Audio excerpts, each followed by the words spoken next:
அனைவருக்கும் அன்பு வணக்கங்கள் சொந்தங்களே. இந்த வீடியோவில் நாம் பிரதோஷ தினத்தில் நற்கதி அளிக்கும் நந்தி வழிபாடு பத்தி தான் பார்க்க போறோம். மனதார வழிபட்டு மகத்தான பலன்களை பெறுவோமாக. பிரதோஷம் தினத்தில சிவபெருமானை வழிபட மிக உகந்த நாள் அப்படின்னு சொல்றாங்க. அதோட நந்தி பகவானையும் வழிபட மிகச்சிறந்த நாளுங்க. பிரதோஷ காலத்தின் போது சிவபெருமானுடன் நந்தீஸ்வரரையும் வழிபட்டா வாழ்க்கையில அனைத்து செல்வங்களும் கிடைக்கும் அப்படின்னு சொல்லுவாங்க. நந்தி பகவான் சிவபெருமானின் வாகனம் ஆவார். கைலாய உலகின் வாயிற்காவலனாக விளங்குகிறார். இவர் அனுமதி பெறாம ஈசனுடைய இடங்களுக்குள்ள யாராலையுமே போக முடியாது. அதனாலதான் முக்கிய சம்பவங்கள் அப்போ யாராவது நம்மை தடுத்தா என்ன இவன் நந்தி மாதிரி தடுக்கிறான் அப்படின்னு சொல்ற வழக்கமும் ஏற்பட்டது. நந்தி தேவர் வழிபாடு எப்படி பண்ணணும்னா, அசுரர்களும் தேவர்களும் பார்க்கடலை கடைந்தப்போ வாசுகி பாம்பு வெளியிட்ட விஷத்தை உண்ட சிவபெருமான் நந்தியோட இரு கொம்புகளுக்கிடையே நடனமாடி விஷத்தின் வெம்மையை தணித்துக் கொண்டாராம். அதைத்தான் பிரதோஷ நாளாக வணங்கிட்டு வரும். நந்தி தேவர் தூயவன், சைலாதி, மிருதங்க வாத்திய பிரியன், சிவப்பிரியன், தருணாகரமூர்த்தி, வீரமூர்த்தி, தனப்பிரியன், கனகப்பிரியன் என பல்வேறு பெயர்களால் அழைக்கப்படுறாரு. பிரதோஷ பூஜையில நந்திக்கு தான் முதல் அபிஷேகம் நடைபெறும். இந்த தினத்துல நந்தி பகவானின் 2 கொம்புகளுக்கு நடுவுல இறைவனை தரிசிக்கணும்.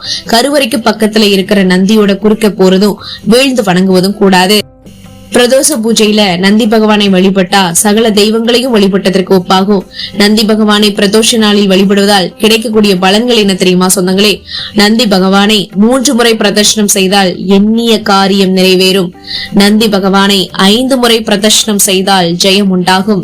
7 முறை பிரதர்ஷனம் செய்தால் துர்குணங்கள் நீங்கி சர்க்குணங்கள் உண்டாகும். 9 முறை பிரதர்ஷனம் செய்தால் புத்திர பாக்கியம் கிடைக்கும். 11 முறை பிரதர்ஷனம் செய்தால் ஆயுள் விருத்தி உண்டாகும். 13 முறை பிரதர்ஷனம் செய்தால் ஆயுள் விருத்தி உண்டாகும். 13 முறை பிரதர்ஷனம் செய்தால் பிரார்த்தனைகள் நிறைவேறும். 15 முறை பிரதர்ஷனம் செய்தால் செல்வம் பெருகும். நந்தி பகவானை 17 முறை பிரதர்ஷனம் செய்தால் தன விருத்தி உண்டாகும். 108 முறை பிரதர்ஷனம் செய்தால் அஸ்வமேத யாகம் செய்த பலன் கிடைக்கும். நந்தி பகவானை 1008 முறை பிரதர்ஷனம் செய்தால் 1 வருட தீட்சை பெற்ற பலன் கிடைக்குமா? என்ன சொந்தங்களே, பிரதோஷ தினத்தில் நந்தி வழிபாட்டை மேற்கொள்ள நீங்க தயாரா இருப்பீங்கன்னு நினைக்கிறேன். என்னைக்கு பிரதோஷம் வருதோ அன்னைக்கு நீங்க நந்தி வழிபாட்டை மறக்காம மேற்கொள்வீங்க அப்படின்னு நம்புறேன். இந்த வீடியோ உங்களுக்கு பயனுள்ளதுன்னு நினைச்சீங்கன்னா லைக் பண்ணுங்க, நிறைய பேருக்கு ஷேர் பண்ணுங்க. மேலும் இது போன்ற அருமையான ஆன்மீக வீடியோக்களுக்கு நீங்க நம்மளுடைய சேனலை சப்ஸ்கிரைப் பண்ணி சப்போர்ட் பண்ணுங்க. மீண்டும் சந்திக்கலாம் சொந்தங்களில். நமது சந்திப்புகள் அனைத்தும் சந்தர்ப்பமாகும் பொழுது. அதுவரை நன்றி, வணக்கம்.